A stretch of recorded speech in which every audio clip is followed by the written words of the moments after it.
Hello and welcome to the new Watches Tonight. I'm Tim Mosso, he's Armin Johnston. Today we are here talking about the Blancpain 50 Fathoms and whether they just made the darn thing too expensive. But you are the stars because this is a new interactive format, so we're going to have a lot more live chat. I used to devote maybe 10% of the show to interacting with the chat box. Hopefully this time it's going to be more like 90%. And because we haven't had watches on Watches Tonight often enough, tonight I have some of the coolest pieces in the collection. They're not all expensive, but they are all cool. Jim Millett, Aristocratic, Enrique Cassiano, Michael Everywhere, Sutats, Miroslav out of Europe. We got Mateo and Frank. Welcome, guys. While we're warming up, do me a favor, check out Tim_Mosso. Help me fill that underscore gap on Instagram. 60-second videos and insights into the life of Tim. We're starting off with viewer wrist shots. Number one, I asked, you answered. Jeff S. impresses with his Geo, Pano Lunar Inverse, and the Rolls-Royce Spectre, so a quartz car and a mechanical watch. Jeb B frames a his and hers with Patek Philippe Aquanaut ×2. We got a 5164 and we got a 4960. Ruben S and his Grunefeld, looks like the Delta Works right here. Shops for a new watch, joining the program from Atlanta, Georgia. Eric O joins from the end of his Rolex-themed tour of Switzerland, Interlaken with a his and hers. And Sarah F forwards a shot of Ryan from Virginia with his Porsche and Rolex Daytona. Send your wrist shots to Monday Mailbag at the1916company.com. Guys, Armin, hypothetical question. Is the Blancpain 50 Fathoms collection too expensive? That is a great hypothetical. And I'm going to go with just a relatively simple answer, and yes. Okay, so guys, back in 2023, you all said that the inevitable redesign of the core 50 Fathoms model was among the most anticipated releases of the year. Everyone knew a smaller case was coming, and this was, in theory, the one shortcoming of the previous 45mm reference 5015, which you're looking at right now. Everyone, so the prevailing wisdom held, would lunge for the expected regular production 42 when it landed. This, in turn, would allow the 50 to compete directly against the now larger and industry standard 41mm Rolex Sub. It didn't work out that way, so today we hold a virtual roundtable on set and online to ask why. We're going to show the 5010 and we're going to show the 5015. And it can't all be about that dial disc at the center. Armand, we know you can go out and get a 5015 and steel used for like 10 grand. So right now, almost every version of the 5010 is close to 20. What would a sustainable price for this look like? I think $15,000 is the right price for this, personally. I love the watch. I think it's fantastic.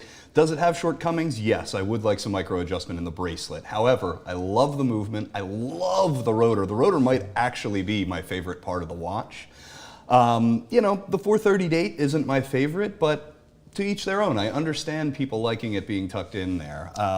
But really just that bracelet adjustment is what I want to see a little bit more of. Yeah, I think that's important. I do think, though, it's important to run down some raw prices. So people are asking, you know, the 38, it's for women, right? Well, not necessarily. It's pretty close to the historic size of many 50 Fathoms.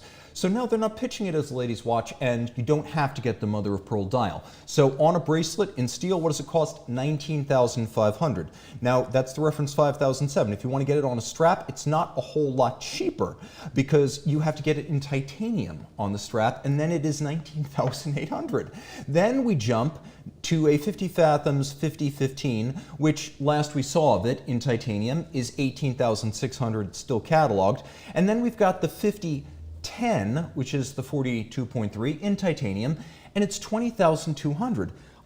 What happened to like the $15,000 50 Fathoms? I feel like they just skipped over a major range of the mid-teens that they could easily make sense of all of the pricing in. You know, maybe the answer is not $15,000 from a Blancpain standpoint. Maybe the answer is $17,800 though. Maybe it's sub $18,000. Definitely on a strap, right? Definitely on a strap. And I understand the difficulty in titanium, but guys, it's 2025. You know, we have to make moves eventually when it comes to materials. Yeah, I think we can all live with the titanium. There are 5010s in steel out there. They're rare. They were a limited edition. But I would also say this, like right now a Rolex Sub is $10,650, right? A sub date in steel. 10250 rings a bell to me, but I could be wrong on that. Yep. So that's what the industry standard costs. Now, I'm going to say that Swatch Group, although Blancpain is a smaller company... 10650, you're right. Sorry. That's all right. That's I checked. Don't worry, I cheated. But I mean, the point is that like if Rolex Yes, they have economies of scale, and Blancpain is a smaller operation. But Blancpain is part of the Swatch Group, which means everything from computer design, components, supply, it all scales. There are other companies that help to build the numbers for raw engineering and tooling and, behind the scenes costs. So I don't see why this watch, although from a small brand, has to cost almost twice as much as a sub. And remember, the sub is on a bracelet. It has a fantastic dive extension. And a lot of these movements in the 50 Fathoms, whether it's the 1150 or the 1315, they're legacy movements. They've been around for decades. They've had them for a long time in some shape or form, and that's the biggest argument in this. So it's a new case size, great. I really appreciate the new case size, but you're spot on with the movement critique. It is effectively the same movements that it's been for 2 decades. Yeah, and the 1150's been around for almost as long as I've been alive. So, it's a great movement from power reserve standpoint. It's a good timekeeper. Now they've got silicone hairsprings. It's more suitable for a sports watch. But even the 1315's been around since 2007. They've gotten their money's worth for the tooling. But here's the other thing, too. I know that these bridges are mechanically finished. So while they're very attractive and they're better done than AP, for example, which charges 32 grand for the offshore diver on a strap, nevertheless, these are still mechanically finished bridges. If this were being done Romain Gaultier style, I'd say sure, but it's not. I completely agree. If there was a meaningful portion of hand finishing in the movement, I would totally justify the price. Yeah. So right now, I'm saying the best way to buy a 50 Fathoms is to go out and find yourself a titanium 5015 used on Chrono, or get it from us. We are on Chrono, by the way. Okay, let's jump into the chat box now, see what's going on. We got Tack joining in, Kevin C, Jenks72 from Wales, staying up late with us in the UK, appreciate that. Jordan's in the box, Gilberto from Florida, we got Mark S from Brooklyn, Philip S, Rich, Mitch, Caliber YQG, Simon Holt, we got Armand. I'm in the chat box. Look at that. I'm there. I think we just broke through the fourth wall. Okay, we got Rohit joining in from Amsterdam, staying up late. So, Sutad's saying it's definitely pricey, especially for 38 millimeter with a 3 hertz movement. Mason 1 saying solution by the 50 Fathoms gray and or secondary. Okay, so how do we feel about that? Do you think secondary or gray is the better buy from a value standpoint? That's a tough question. So historically, when we talk gray, we're talking about a watch with box only. Now, I know that's changed in certain situations. I go back and forth on this, but I think with a watch like this, you buy a complete set, in which case, go on the secondary market. I'm going to say go secondary if you've got a filled warranty. So if you've got an active warranty, a lot of these gray markets, they're not able to enable the factory warranty. So if you buy this thing 2 or 3 years old with a 5-year warranty, you've still got a couple of years of coverage. You've got the box and papers, and you could get a watch that's minty fresh from a gray market seller, but you might not get the warranty, you might not get the papers. The original dealer has to protect himself in some way, and it's usually by not including all that stuff that's incriminating. And a warranty on something like a Blancpain, it's very important that it goes to the factory. You don't, or a major swatch service center. You don't want. Yeah. It's a 3-barrel movement on the 5010 and the 5015. You don't want so-and-so on 47th Street opening the case back and spraying WD-40 in there. Yeah, I agree. That is not the time for your local guy, unless your local guy is like Philippe Dufour. Okay, we got Mason 1. Greetings from the UK. 50 Fathoms black dial titanium on the bracelet, on the wrist tonight. We got a true believer here. I like it. AD Never Calling. When is Breitling releasing those dumb UG pole routers? That may be the opinion of the field, but I think they're taking the time to do it right. So fingers crossed this comes in better than expected. I'm going to give them the benefit of the doubt until practice and proof proves otherwise. I'm hoping it's a micro rotor movement. It better be a micro rotor movement, and it better be sub 40. Yeah, here's the other thing too. It has to be more upscale than a Breitling, because the only way this makes sense is if you have tiers. The biggest problem with these luxury groups is when you have 6 brands and everyone has a tourbillon. So you need to have properly tiered brands that fit together logically, the way Lexus fits above Toyota. It can't be like General Motors with 6 different brands competing against each other, where Cadillac's like, take that, Buick, and they're like, hey, we're on the same side. So it has to make sense. If Georges Kern is looking to build a group out of Breitling, which it looks like he is, then do what Swatch and Richemont haven't done terribly well, and make sure that there are tiers and different markets served by all these brands, that they're not at loggerheads. Frank joining in. Glad to see him. We got AD Never Calling, Simon Holt from Hullwood, Northern Ireland. Sorry about that. We used to be from Hollywood, Florida, so I default to that. We got Caliber YQG. Simon Holt's wearing a Zin U18 tonight. And we got Oliver Glover from America's Left Coast joining in from SoCal. Okay, Jonathan B. from Brazil joining in. How does the CQ compare? That's a really good question. First, CQ, on a strap, steel, panorama date, chronometer movement, 100 hours. That's going to be $12,900. Yep. That is devastating when you consider that it's almost the same size and almost the same spec as the And Blancpain. very similar production, I would argue. Yeah, I would argue probably even a little bit more exclusive. Yeah, maybe.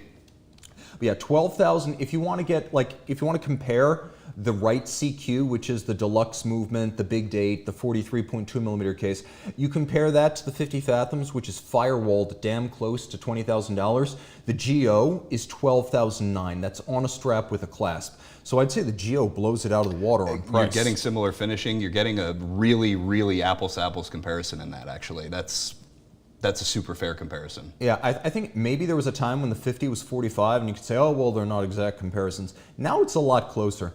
I think what Blancpain needs to do is they need to add some sort of sweetener. Like there needs to be, I don't know, a 10-year warranty or something.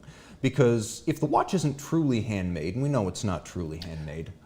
I was just going to say, give us a hand-finished movement. That's great. That's perfect. That would require them to introduce a new generation caliber. And I don't just think they would hand finish like a 1315. I don't even think they have a process for that. So let's say on the 38, we need a new junior movement. We've gotten all the mileage we're ever going to get out of the 1150. Guys, what do you think? Should it be a new movement altogether? Is that like the missing piece of the puzzle? And how much are you bothered by the lack of that center dial disc? Can we go back to the 5010 and the 5015 a second ago? Yeah, so that's the 5010. And now we go to the 5015. And you can see there is a disc at center dial. Now that's because the watch is huge. Mm-hmm. People say they miss this. I don't miss it when I'm holding them in my hands. I don't miss it in photos either. That doesn't bother me. I think this is a price thing. What I did find interesting was I heard from Blancpain dealers that the 5015 is still outselling. Where they have it in stock, that people are asking for that instead. Interesting. That's surprising. That is very surprising. JPH, greetings from Seoul, South Korea, on my way to Hong Kong. Great content today. So much stuff looks the same and costs the same and quality is so different, but price isn't all the time. Interesting thoughts there, yeah. Pricing is the great divide in this business. When you look at the gap between Rolex and Blancpain, and you look at the gap in the same quality class and rarity class between the CQ and the Blancpain, you do really ask whether Blancpain is trying to just, I don't know, maybe get a little bit greedy. We have Sashi joining in. Tim, Armin, what is the most expensive mainstream diver in the market today? I'd say it's the Offshore diver, unless you can think of something else. You know, I'd almost argue that the Offshore is not even really a diver, but yes, definitely the Offshore That's diver. Before we add gold, though. Like you can That's pay true. tens That's of thousands base metal. more. Yeah. Yep. I mean, if you want a gold 50 Fathoms or Offshore diver, it's going to cost a lot more money. And of course, the Rolex Sub, you can get that in gold too. It'll cost a lot more money. Omega Planet Ocean, you can get in gold on a full bracelet. Yeah, that's true. Actually, there are some sort of off-catalog Planet Oceans, and I think specifically Seamaster 300s that are in platinum. Yep. They cost a lot more money. And they're really a sight to behold in person. They're dense. It's an anchor. Yeah, but they're showpieces. They're the kind of thing you pull out as a trophy. Lapis dials, malachite dials, only available by request. They don't stock them. Like those are very rare. I would say something like that, unless you can somehow find like a new old stock RM28. Yeah, like a Richard Mille diver. Yeah, that's the one. Yeah, was the 25 a tourbillon? Is that what the 25 was? I want to say RM25. Check that out. Like now I've got a fact checker here, but I think yeah, that might be the exception. Yes, diver tourbillon. You are correct. There we go. I don't think I would call that a standard diver. So I'm going to say tentatively like one of the platinum Seamasters. It would be that. You can also get a great 50 Fathoms 8-day tourbillon, which is incredible. Ooh, yeah. That watch is amazing. The Calabrese tourbillon. Yeah, I forgot. That's out there too. Probably still in stock. Again, non-standard. Yeah, that's not. Tourbillon doesn't come standard on a diver.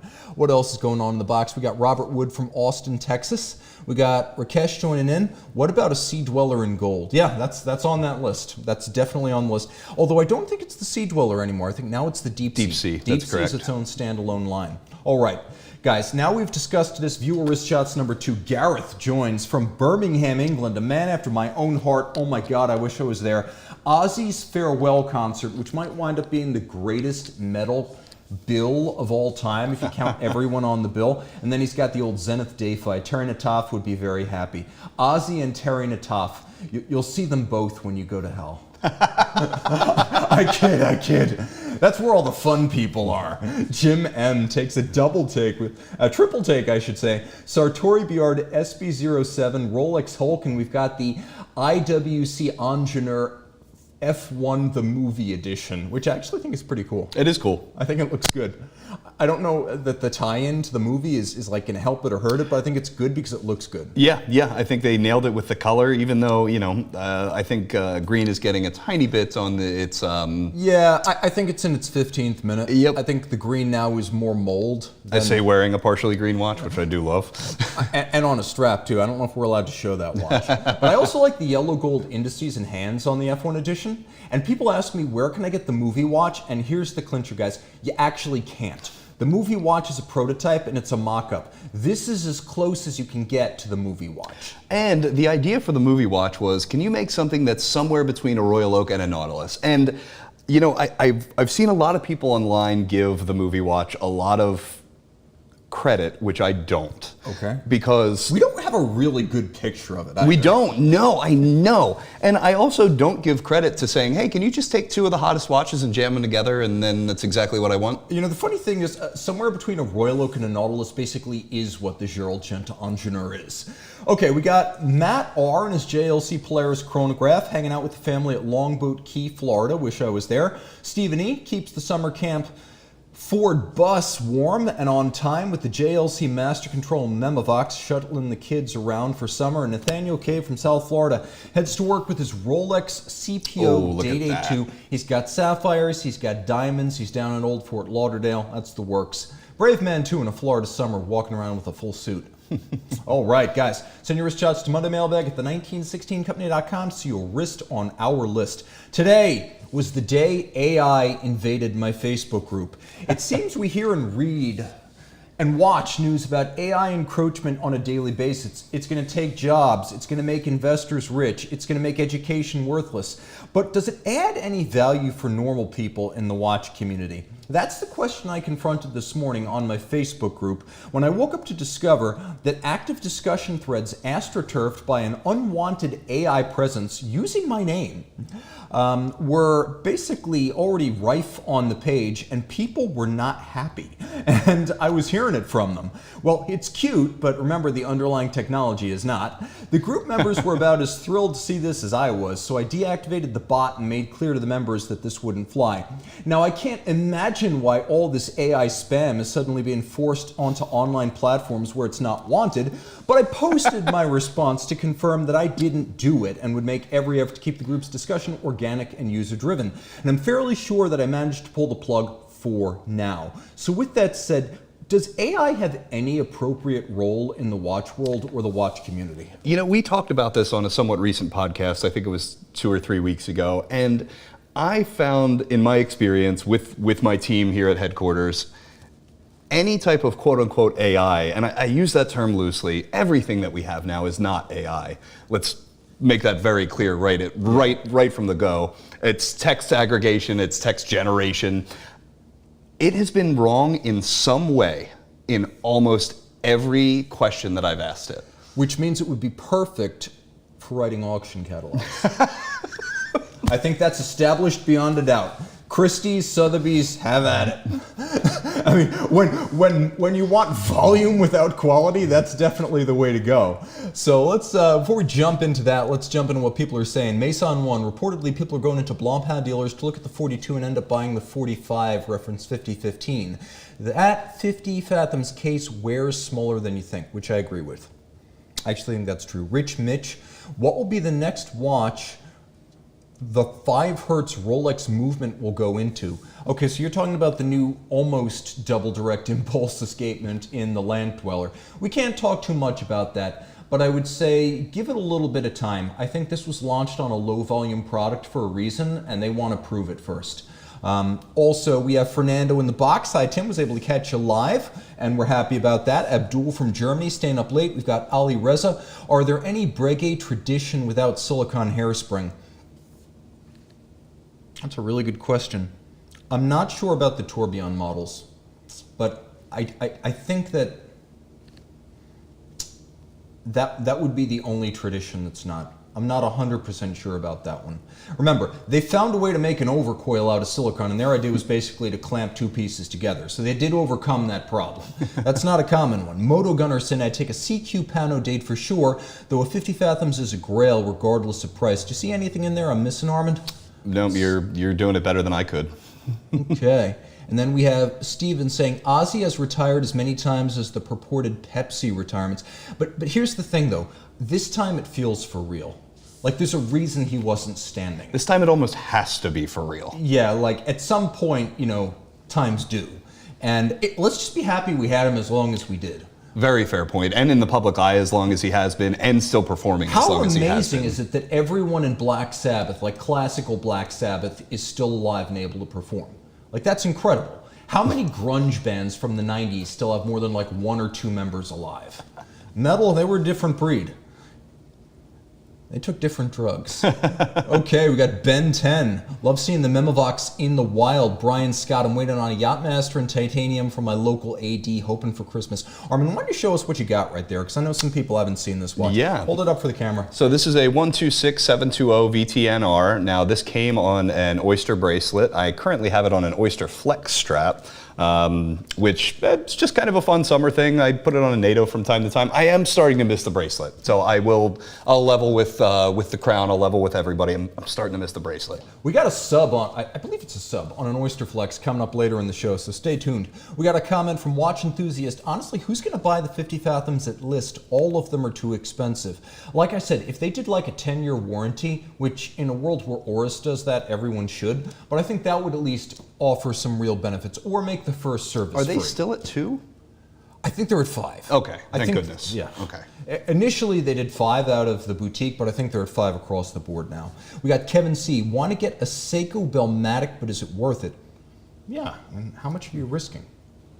Go for Seiko's it, man. great. Yeah. I have like 12 Seikos. I love every single one of them in the runway. They last forever. The fact that those watches, some of them are decades old and still ringing, why not? And then we have DLA26 on the AI topic saying, ChatGPT really helped me analyze some photos from a pre-owned dealer. That's interesting. Abdul, who is a doctorate in engineering, saying the AI trend is disruptive. That in many ways. You know, we have a comment from MX saying, Taranatov gets a lot of aftermath negatives, but Tim always looks for his positives. I learned about Zenith history from Nataf. 8 years at Zenith must count for something, and I agree with that in a big way. Brian Scott reminding people to upvote, which I dearly appreciate. Guys, we're 296 concurrent viewers. Keep that going. What else is going on in the box? We got Rich Mitch saying Archie might know about the Breguet. I would appreciate that too. And then DLA26 saying the Tradition 7047 with fusee and chain has a silicone escapement, but does it have a silicone hairspring? That's the question. Mark S. Armin Johnson talks about loving all kinds of eccentric watches, then exclusively wears Rolex, but makes it quote-unquote edgy by putting it on a strap. You know, I appreciate that. I am one who believes that you can appreciate a lot of things without owning them. And listen, I'm really hard on my watches. I'm really, really hard on my watches. I do a lot in them. So some of my eccentric views won't quite measure up to that. Yeah, the 569 in the 7047 Fusee tourbillon, it does have a silicone hairspring. So I'm going to tentatively just say no. I do wonder in the future whether a metallic hairspring might become a popular upgrade for watches whose original hairsprings are no longer available. But that's why you buy from a big brand. Like I think Breguet, those silicone hairsprings will be available for forever. Yeah. You know, I think there's some brands that are using silicone parts where I think the jury's not just out, but I think it's out to sea, it's sunk, it's sitting on the bottom, no chance. Yep. I think silicone part replacement with metal surrogates is going to become a cottage industry for smaller brand products a few decades from now. Okay, so now we're talking a little bit about, let's make sure we got everyone's wrist shots, and we did, good. AI. So here's where I think AI has an important role in the watch community. I think as a vector to original content. Like, I think if it pulls you in and then you discover a video created by someone who has a lot of firsthand experience, or an article written by someone who's an expert, or a masterclass by someone like Peter Speakmarin, then I think it has value. If it acts as a funnel to original work, great. If it becomes the only touch point and you bypass all of that value, then I think it's really pernicious. And I do think it's a very slippery slope. I think you're right on the edge of, if you use it once, you're right on the edge of using it for another thing, which is right on the edge of using it for the next step. So it is very scary in that way. Yeah, I worry that it's going to become like recycling crap. Like, you know how if you do the derivative of like a trig function, eventually they start repeating themselves. Like, if you have AI summaries of summaries of summaries of summaries, does it just become like chewing the same food for... Ship of Theseus at a certain point, right? Or like, you know, if your dog just chews on one of those rawhide slabs for too long and it becomes this disgusting, like, plastic, greasy thing that he can't swallow, but he also can't, like, he can't swallow it or eat it, but he also can't stop chewing on it, and it's just gross and garbage and has no value after a while. My dog has a collection of those. Yeah, like, I'm lucky. My pug, we get him one that he can actually eat. They're edible. But otherwise, at the end of the night, you're going to have to touch that thing and throw it away. And it just gets worse and worse with time. The longer he chews it, the grosser it gets. What else is going on in the box, right? But the other thing, too, I'm going to say this. There is a place for AI in Facebook groups, and it's as a search engine. Because if there's one thing I could say about forums, it's that you can go on forums and find posts from 18 years ago, 20 years ago. You go on Facebook and you try to find a post from 2 days ago, and there's a search function, but it doesn't work. That's a very fair point. I mean, yeah, so there we go. Talking Time with Tim AI. You're welcome back if you act only as a search engine. Yes. That's a cute little robot. He is kind of cute. It's like a cute little, it's like that Stephen Colbert bit years ago where he said, like, the oil company agreed to be represented in this segment only if a surrogate, adorable 10-year-old girl were to act as the mouthpiece for their policies. And so he had his daughter acting as like the stand-in for the oil company. So of course she's adorable, but the message is inhuman and like monstrous. So let's see what's going on in the box. We got Winterist saying, I love the format with Armand. Much more where that came from. James Blonde saying, Pioneer is the King Kong watch, love Moser. How do we feel about the spiced aqua? The spiced aqua. Yeah, like the new orange and blue Moser summer blockbuster. Oh, the very controversial Dune release watch that the bit of a cease and desist happened for. Okay, well, we're going to stay away from that.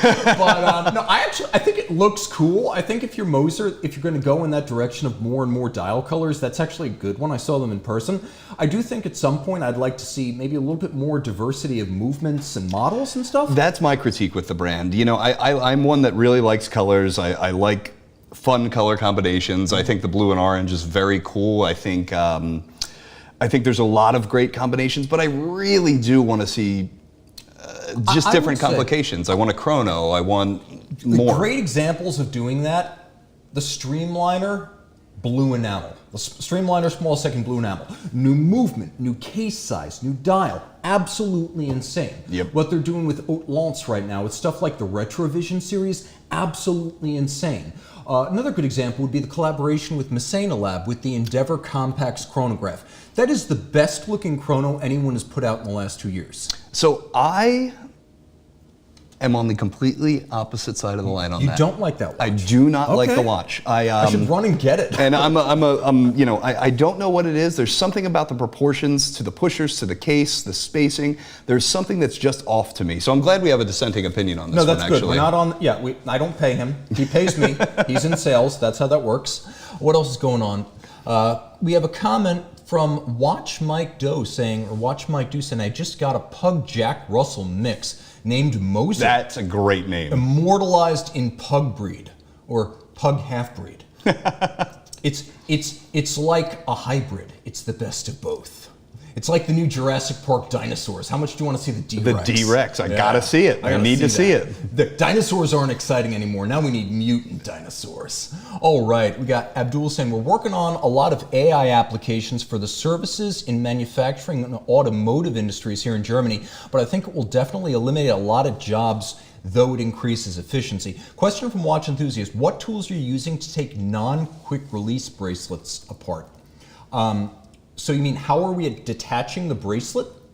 I just need a little bit more clarity on that. Okay. Watch enthusiast saying, Armand, the Sprite on Jubilee is my favorite Rolex at the moment. I hope I will get one before it's discontinued. I hope you do too. I love the watch, and I wear mine on my left wrist. So. Okay, yeah. I mean, I will say this. So AI, great as a search engine on Facebook, not so much if it's your only point of contact with creators, because I think you need to go a little bit deeper. That's what this hobby's all about. Okay, now let's put the watches back into Watches Tonight, guys. We're going to take a look at some pieces that I've got on the table, starting with what may be the heaviest strap watch I have ever measured. This is wild. Okay, guys, how can a Reverso have 3 dials? Think about this for a minute. Well, the answer, as we learned in 2006, I'm going to try to move these others out of the way so it doesn't get stomped by the D-Rex. This is a Reverso where you have a perpetual calendar. Actually, now we're going to get better light. We're going to get a better video set up. This is version 1.0. But this is the Reverso, the Grand Reverso, a complication triptyque. 18 functions, a perpetual calendar built into the chassis, and thus ultra thin. There's a little indexing rod in the flank of the watch that jumps the perpetual calendar in the middle of the night. That's how it works. Now we've got an ellipse isometer escapement, which is like a chronometer detent on a tourbillon on the dial side, a power reserve indicator that jumps in whole days and only in whole days. So you can't find yourself between 0 and 1. Abdul, this one's for you. It's quantized. And then you turn it over and you've got a star chart, sidereal time, zodiac, equation of time, sunrise and sunset. Now this is a 75 piece in platinum. It's manual wind, it's got twin barrels. This watch right here was the first Reverso with a case lock, because it's so heavy the case can fly open if you don't lock it.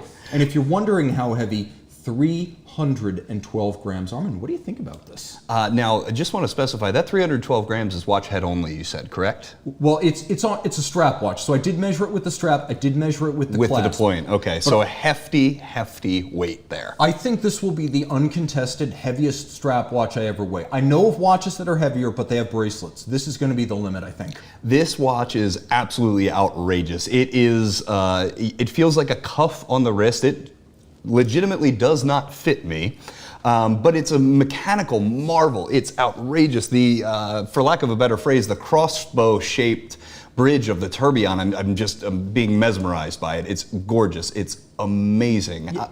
What are the overall case dimensions? Is it sub 55 from lug end to lug end? It's 55 from lug to lug, but when you consider 55 lug to lug on a Reverso is like a 60 millimeter watch. It's massive. Yeah. This is 37.5 across, 55 lug to lug, 18 millimeters thick, but then again, there is a perpetual calendar built into the bottom of it. Guys, this is platinum. How crazy is this? This is deserving of all those dimensions, though. You know, I gave it a little bit of flack for being the size that it is and the fact that I can't wear it with a roughly 7-inch wrist. But this is deserving of its case size due to how complicated it is. They didn't make this any bigger than it needs to be. And I truthfully think it's something they can't make smaller. No, I think that's true. And it's interesting because they came out with the quadriptyque in 2021, which had 4 dials, because now there's a dial on the back of the watch. But that is in white gold, and I don't think that is as heavy as this, and I don't think that watch has as many functions as this one. That one allegedly has 11 functions. This has 18. Now, the new one, the quadriptyque, 4 dials, it has a minute repeater too, but I'd probably stick with this, just to have the brass ring, the weight, and the complications. Now, Armand, true or false, the Little Longa is a women's watch? False. This is as unisex as it gets. I got to agree with that.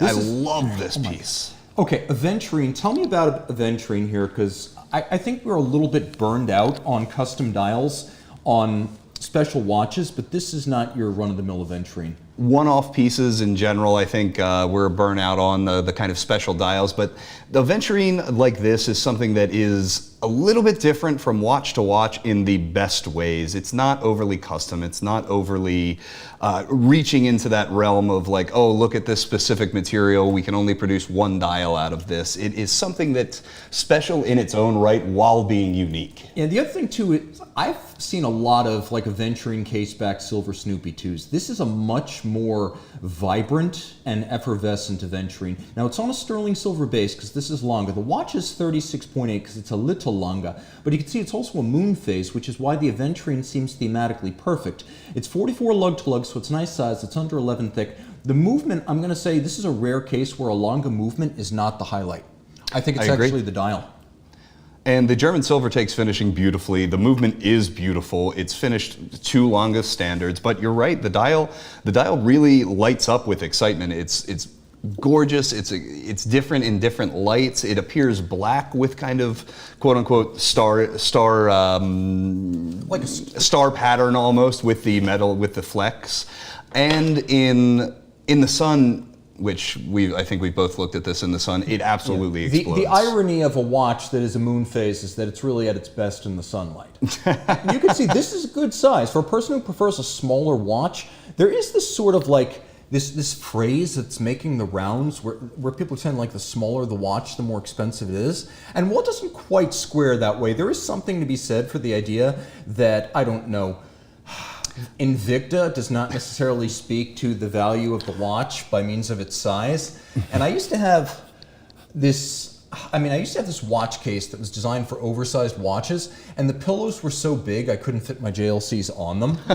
So there is something to be said for the idea that a smaller watch is maybe a more confident watch. You know, whenever I hear that phrase, because that phrase does come up, I always think of the 5959, which is one of my favorite Pateks. And that's a 33 millimeter mono pusher split second chrono. Yeah, that was a monstrous piece. Like people who know see that watch like, whoa. Yeah, it's a special watch. It's very interesting. But to your point, that is something that is said a lot. It's funny. See what's going on in the box. We have Paul Elder saying, I can't let my wife see this. Why not? Buy it for her and then steal it. That is like the standard business model for shared watches. And then you don't have to justify it, in terms of reciprocity. She doesn't actually get anything you wouldn't already be buying.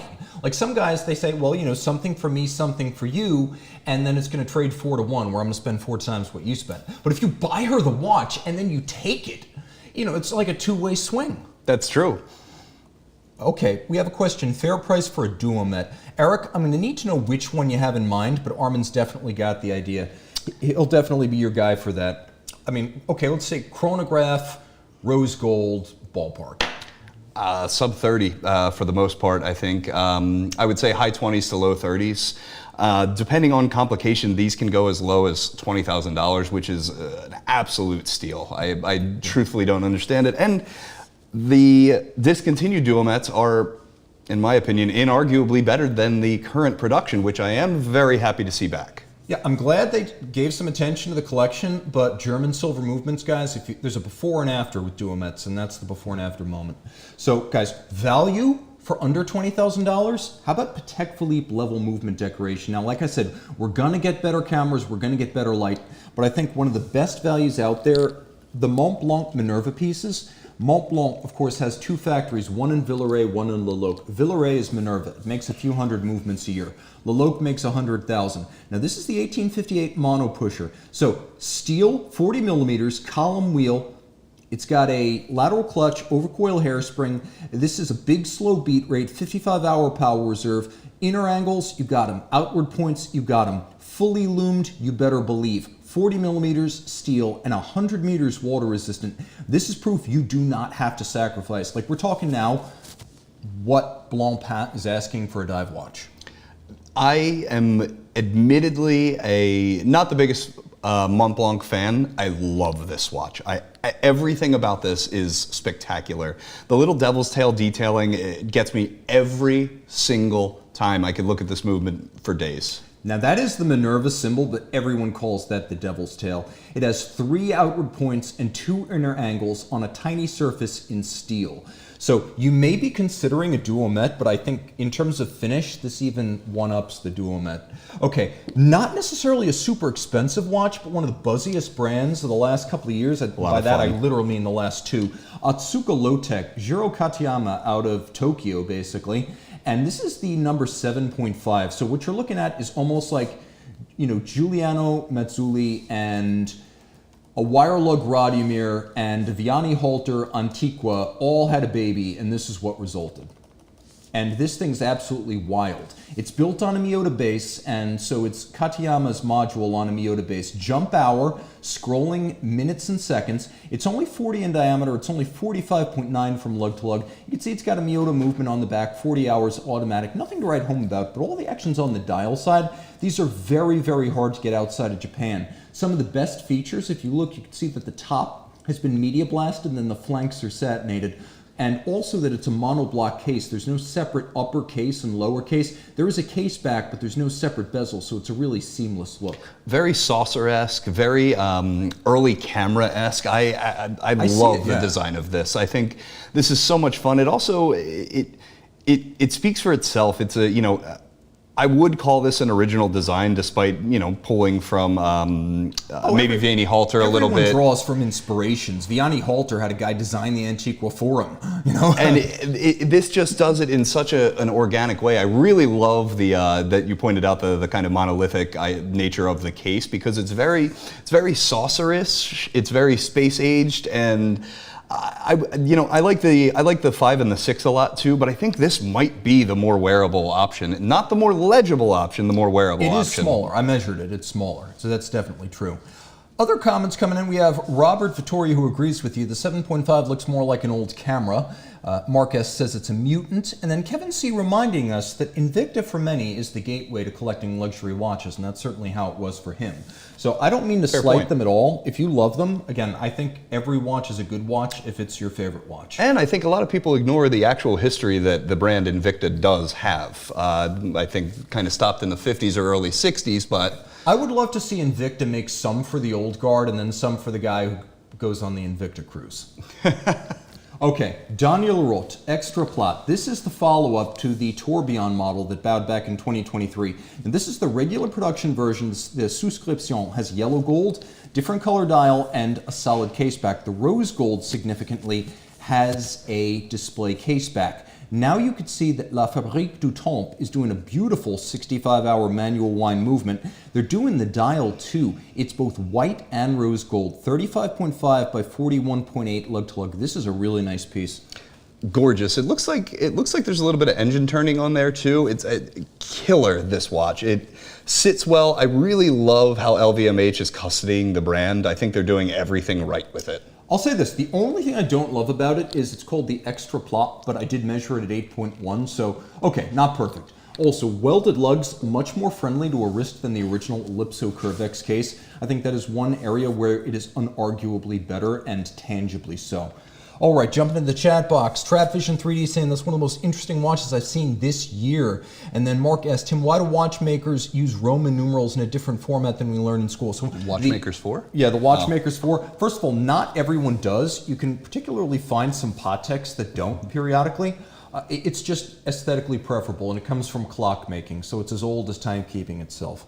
All right, guys. Thanks so much to everyone. Thanks to Armin, who helped me launch this new format. Thanks for having me. Thanks to my crew behind the switcher. You guys are always the guys who make the magic possible. So until next time, time out.